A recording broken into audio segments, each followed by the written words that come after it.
வச்சுட்டு உட்காந்துருக்கா பாரு. என்ன கஷ்டமா இருக்கா? கஷ்டமா இருக்குன்னா சொல்லு, உன் அக்ரிமெண்ட்டை இன்னைக்கே கேன்சல் பண்ணிடுறேன். எனக்கு கூட உன்னை பார்த்தா பாவமாக தான் இருக்கு.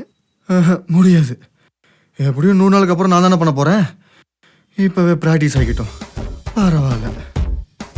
ஓ, அவ்வளோ கான்ஃபிடென்ட். அது எப்படி நடக்குதுன்னு நானும் பார்க்குறேன். பாரு பாரு. அந்த ஏரியாலாம் ஒழுங்கா க்ளீன் பண்ணல, முதல்ல அதை போய் க்ளீன் பண்ணு போ.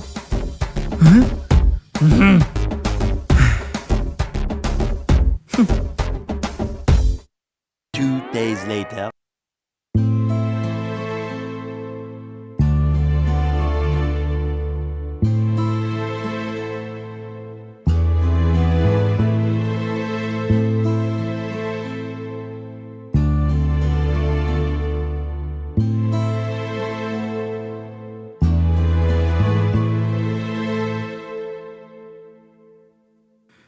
சாரிங்க.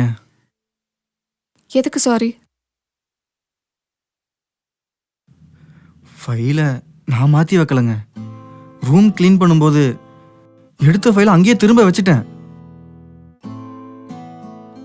முக்கியமான ஃபைல் காணன்னு சொல்லும்போது அதோட சீரியஸ்னஸ் தெரியாமல் ரொம்ப கேஷுவலாக ஆன்சர் பண்ணிட்டேன். சாரிங்க. சாரி நான் தான் கேட்கணும். ஃபைல் கிடைச்சிருச்சுன்னு இப்போ தான் ஆஃபீஸ்லேருந்து கால் பண்ணாங்க. ஓ சூப்பருங்க. அப்போ கிடைச்சிருச்சா? ஏன் ராக்கி, என் மேலே கோவமே வராதா? இதே இடத்துல வேற யாராவது இருந்திருந்தா நான் பண்ணுற டார்ச்சருக்கு கண்டிப்பாக ஓடி போயிருப்பான். ஒருத்தங்க பழகிறத வச்சோ பேசுறத வச்சோ அவங்க அப்படிதான் இவங்க இப்படிதான் என்னால் முடிவு பண்ண முடியாதுங்க. இப்போ வரைக்கும் உங்கள் மேலே இருக்கிற லவ் அப்படியே தான் இருக்கு. எனக்கு உன்னை பார்த்தா பொறாமையாக இருக்கு. என்னால் உன்ன மாதிரிலாம் இருக்க முடியல.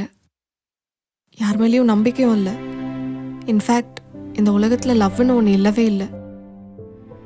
அதை உனக்கு சொல்லியும் புரிய வைக்கவும் முடியாது. அது உங்களோட ஒப்பீனியனுங்க. நீங்கள் பார்த்த விதமோ வளர்ந்த விதமோ உங்களை மாற்றிருக்கலாம்.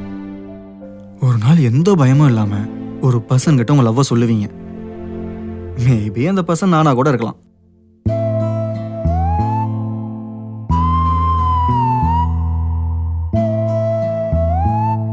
ஏங்க என்னாச்சு? ஒன்றும் இல்லை. சரி ஓகேங்க, கீழே வேலை இருக்கு, நான் அப்படியே கிளம்புறேன். நாளைக்கு ரெடியா இரு, நம்ம 2 பேரும் வெளியில போலாம். நீங்களும் நானுமா? பஸ்லயா ஆட்டோலையா? பைக்ல. பைக்ல நீங்களும் நானும் ஒண்ணா? என்ன நீ சந்தேகப்பட்டு கேட்டே இருக்க? வேணானா போடா. ஐயோ இல்லைங்க, நீங்க எப்ப கூப்பிட்டாலும் வருவாங்க, எங்க கூப்பிட்டாலும் வருவாங்க. ஏங்க நான் வரேங்க. ஏங்க ஹலோ, ஏங்க நான் வரேங்க.